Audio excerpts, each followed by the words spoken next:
What is up, YouTube? It's your girl Evelyn, and today I am bringing you my top 5 canceled lesbian shows. So sit back, enjoy the video, and don't forget to let me know which canceled queer show was your favorite.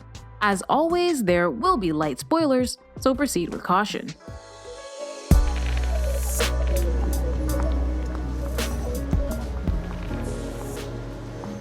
Hey. What do you want now?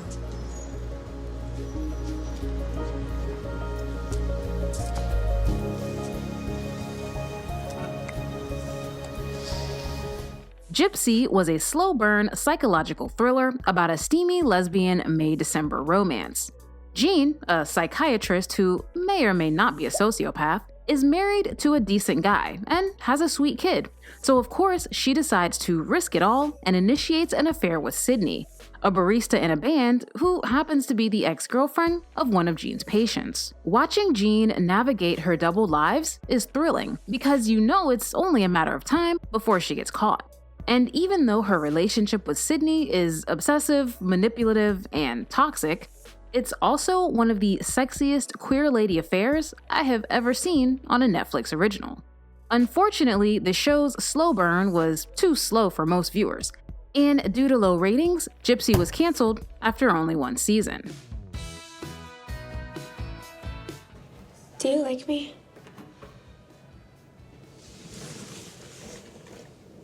What do you mean?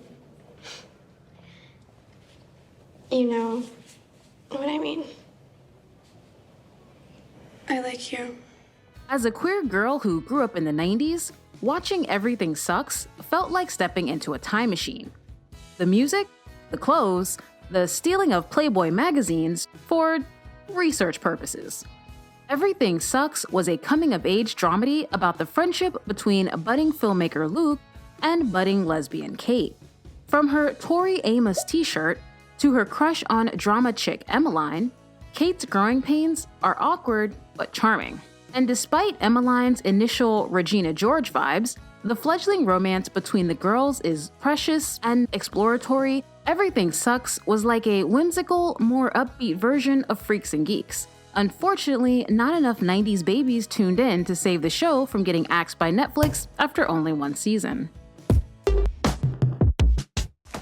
I overstepped. I'm sorry. Don't leave in a huff, please. Okay.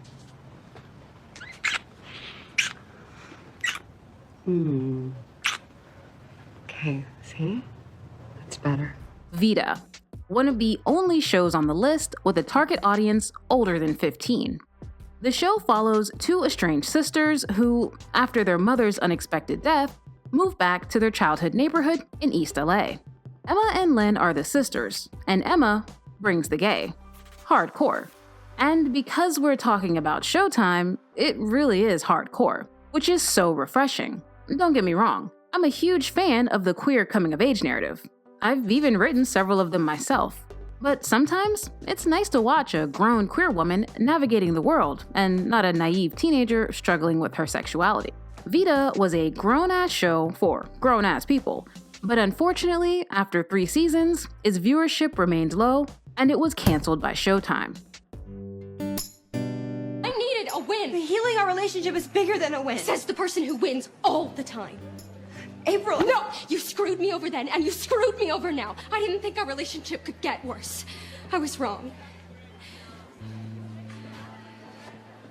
If you've ever dreamt of a parallel universe where Spencer and Hannah from Pretty Little Liars were fraternal twins with a bounty hunting side gig, you, my friend, are in for a treat.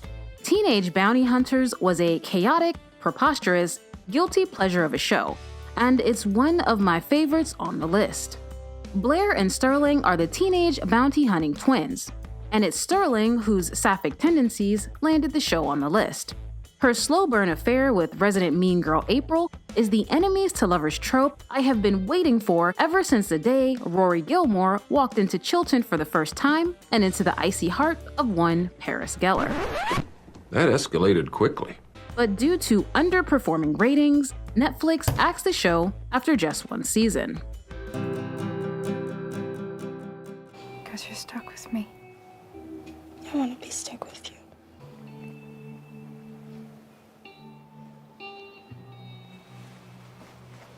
Take a dash of Carrie, a cup of Stranger Things, and an entire scene from The Breakfast Club, and you get I Am Not Okay With This, a new teen drama recycled from old teen dramas, which is probably why it was so good. Sydney is an outcast who's secretly in love with her best friend, popular girl Deanna.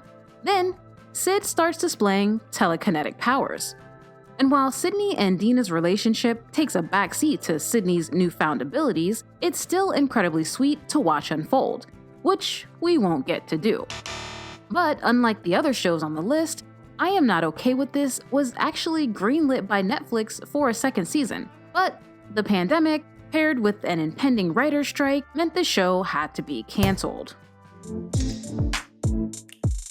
Based off the best-selling novel of the same name, Dare Me was a thriller about backstabbing cheerleaders, some of who were queer. Sense8 was a super ambitious and super queer show about a group of folks with a weird mental link who try to save the world, or something like that. Trinkets was yet another teen show based off yet another best-selling novel, this one about a klepto queer girl and her klepto friends. And that is it for the list. Thank you guys so much for watching. Tell me, which canceled lesbian show would you like to see revived? Let me know in the comments, and I'll see you next week.